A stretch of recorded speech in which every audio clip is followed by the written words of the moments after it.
आजकाल pre preparation हा प्रकार आहे. म्हणजे 11वी-12वीला न सुरुवात करता एक फाउंडेशन प्रोग्राम आजकाल कोचिंग क्लासेसद्वारे राबवला जातो सगळ्याच.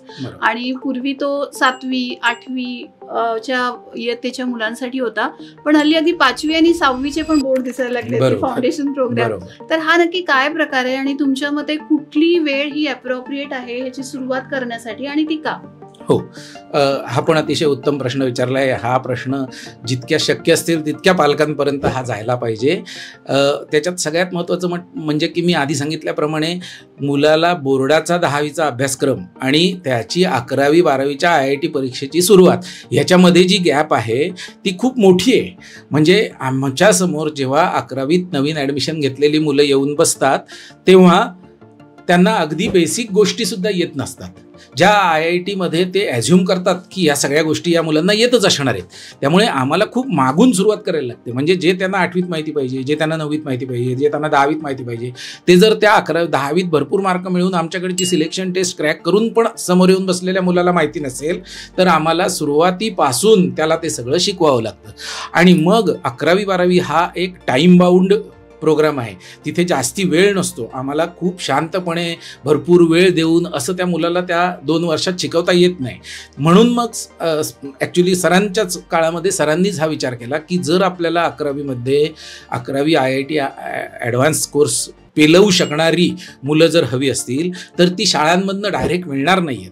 मग शाळांमधनं जर ती मिळणार नाही आहेत तर ती मुलं आपल्याला स्वतःला तयार करावी लागतील. म्हणून पुण्यामध्ये तरी सर्वात प्रथम 8वीपासूनचा फाउंडेशनचा प्रोग्राम हा एम प्रकाश इन्स्टिट्यूटने सुरू केला. त्यावेळेला जर मुलगा 8वीत सिन्सिअरली भरपूर अभ्यास करायला सुरुवात केली, मजा घेऊन अभ्यास करायला त्याने सुरुवात केली, तर त्याला अशा अनेक गोष्टी शिकवता येणं सहज शक्य आहे लहान वयामध्ये, ज्या स्कूलच्या सिलेबसमध्ये नाही आहेत पण ज्या IIT-ला लागणार आहेत. अशा अनेक गोष्टी त्याला 8वी 9वी 10वीमध्ये शिकवता येणं शक्य आहे. आणि त्या जर त्याने त्या लहान असतानाच स्वतः आत्मसात केल्या तर त्याला 11वी-12वीमध्ये खूप सोपं पडतं. आणि म्हणून फाउंडेशन प्रोग्राम्स असायला हवेत. कारण शाळांमध्ये शाळेची त्यांची जी एक भूमिका असते ती अशी असते की शाळेतल्या वर्गात बसलेल्या 60च्या 60 मुलांना शिकवायचे. त्या 60 मुलांमध्ये 10 मुलं खूप हुशार, जवळजवळ 40 मुलं मध्यम आणि काही मुलं तर अभ्यासाशी कदाचित त्यांना तेवढं आवड नसेल अशा टाईपची असतात.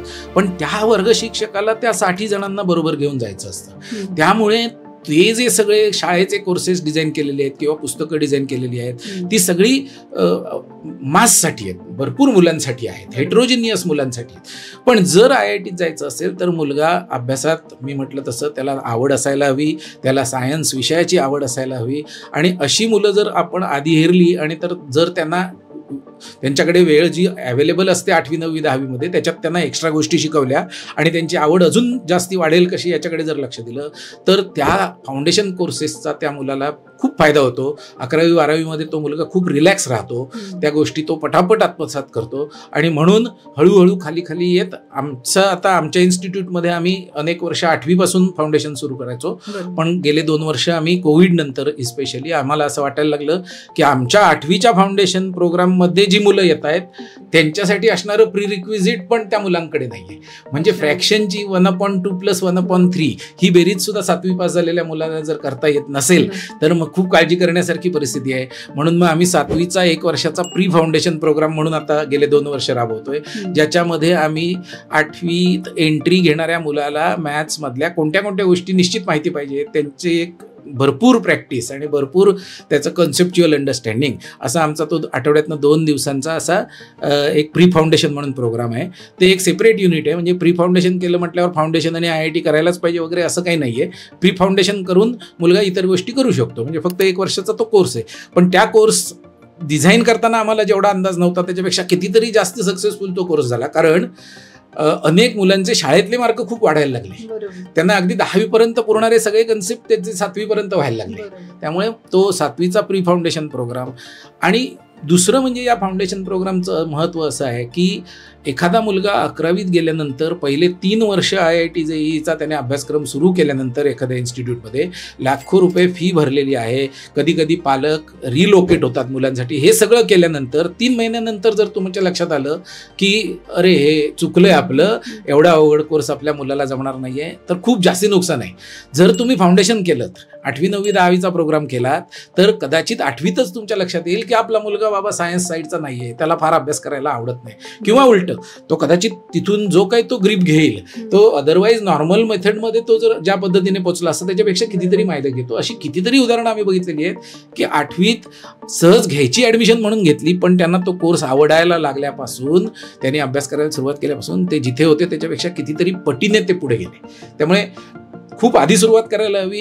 जर जसं असतं की आपल्याला एखादा बॅडमिंटन खेळाडू तयार करायचा आहे, किंवा टेनिस खेळाडू तयार, किंवा एखादा म्युझिक वाजवणारा तयार करायचा आहे, जर त्यांचे गुण आपण जितक्या लवकर आपण ओळखू की हा बाबा ह्याला बॅडमिंटनमध्ये गती आहे, हा वेगळ्या प्रकारे खेळतोय इतका लहान असून सुद्धा, मग त्याला जसं आपण त्याचं ॲडव्हान्स ट्रेनिंगसाठी वेगवेगळ्या ॲडव्हान्स कोचेसकडे द्यायला सुरुवात करतो, तशी आमची संस्था आहे. शिक्षणामध्ये फिजिक्स, केमिस्ट्री, मॅथ्समध्ये, सायन्समध्ये जर एक थोडं टॅलेंट मुलगा दाखवत असेल, इंटरेस्ट जास्ती दाखवत असेल, तर त्यांनी एका स्पेशलाइज ट्रेनरकडे त्यांना पाठवायला पाहिजे, आणि त्या पद्धतीचं काम आम्ही करतो. त्यामुळे आम्ही भरपूर मुलं घेत नाही, आम्ही सिलेक्ट करून ज्या मुलांना त्याच्यामध्ये इंटरेस्ट आहे अशाच मुलांना आम्ही घेतो, आणि त्यांच्यावर आम्ही भरपूर प्रेम करतो आणि त्यांना भरपूर गोष्टी शिकवतो.